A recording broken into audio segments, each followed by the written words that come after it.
எல்லாத்துக்கும் வணக்கம். நம்ம பார்க்குற இந்த தோட்டம் பார்த்தீங்கன்னா, கேரளாக்குள்ள ஒரு ஓட்டு வீட்டோட நல்ல தார் ரோட் பேஸ்ல இருக்கக்கூடிய டோட்டலா ஒரு 3 ஏக்கர் தென்னந்தோப்பு சேலுக்கு பார்க்குறோம். இந்த தோட்டம் கரெக்ட்டா எங்க இருக்கு அப்படின்னு பார்த்தீங்கன்னா, பொள்ளாச்சியிலேருந்து மேற்கு சைடு வந்தீங்கன்னா மீனாட்சிபுரம். மீனாட்சிபுரத்துலேருந்து மேற்கு சைடு வந்தீங்கன்னா, கரெக்ட்டா ஒரு 7 to 8 கிலோமீட்டர் டிஸ்டன்ஸில இந்த ப்ராப்பர்ட்டி அமைஞ்சிருக்கு. நல்ல தார் ரோட் பேஸ்ல அமைஞ்சிருக்கு. தார் ரோட் பேஸ் பார்த்தீங்கன்னா, கிட்டத்தட்ட ஒரு 300 அடிக்கு மேலே நல்லாவே கிடச்சிருக்கு. நம்மளுக்கு ரெகுலர் வாய்க்கா தண்ணியும் பக்கத்துலேயே பாருங்க, நம்ம தோட்டம் மாதிரியே வாய்க்காலும் போயிட்டு இருக்கும். இதில் ரெகுலராக வாய்க்கா தண்ணி இதுலேயும் போயிட்டு இருக்கும்.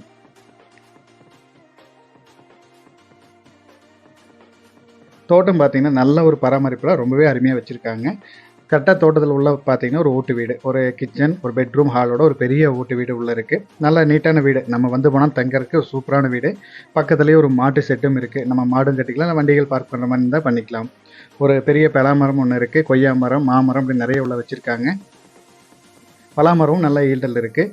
வீடு அப்படின்னு பார்த்தீங்கன்னா, ஒரு சின்ன ஒரு பெயிண்டிங் இப்போவே நல்லா இருக்குது. இருந்தாலும் நீங்கள் ஒரு பெயிண்டிங் மட்டும் பண்ணிங்கன்னா அவ்வளோ சூப்பராக இருக்கும். ஒரு ஃபார்ம் ஹவுஸ் ஸ்டைலில் பண்ணிக்கலாம். ஃப்ரண்டேஜில் ஒரு கூலிங் ஷீட் மட்டும் போட்டிங்கன்னா இன்னும் நல்லாயிருக்கும். இந்த கிணறு நம்மளுக்கு தனி கிணறாக வந்துடுது. தண்ணிக்கு எப்போவுமே குறை கிடையாது. நீங்கள் எந்த டைம் வந்தாலும் தண்ணி இந்த அளவுக்கு இருக்கும். நம்மளுக்கு 3 ஏக்கருக்கு தனி கிணறாக வந்துடுது. ஃப்ரீ இபி வந்துடுது. தோட்டமும் பார்த்தீங்கன்னா, தென்னை மரங்களோட வயசு அப்படின்னு பார்த்தீங்கன்னா, ஏறக்குறைய எல்லாமே உங்களுக்கு ஒரு 20 வயசுக்குள்ளே தான் இருக்கும். ஆல்ரெடி இவங்க வந்து கல் கொடுத்துருந்தாங்க. கல் மூலமாக வருமானம் எடுத்துகிட்டு இருந்தாங்க. இப்போ கல் கொடுக்குறது நிப்பாட்டிட்டாங்க. இப்போ தேங்காய் மட்டும் எடுத்துகிட்டு இருக்காங்க. நம்ம தேவைப்பட்டால் கல் கொடுத்தாலும் நல்ல வருமானம் கிடைக்கும். கேரளாக்குள்ளே வந்து கல் நல்லா கவர்மெண்ட்டே எடுத்து போயிட்டுருக்கு. நீங்கள் தேங்காயும் நல்ல வருமானம். அதே மாதிரி மாடுகள் ஏதாவது வச்சு 10 மாடு வச்சுருந்தீங்கனாலும் பாலுக்கு நல்ல ரேட் போயிட்டுருக்கு. நல்ல ஒரு வருமானத்தோட நல்ல ஒரு அருமையான லொக்கேஷனில் அந்த ப்ராப்பர்ட்டி அமைஞ்சிருக்கு.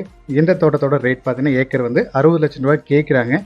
நீங்கள் தோட்டத்தை நேரில் விசிட் பண்ணுங்கள். தோட்ட ஏரியா பிடிச்சிருந்தா நம்ம இதில் வந்து அனுசரித்து பேசிக்கலாம். தேங்க்யூ ஃபார் வாட்சிங்.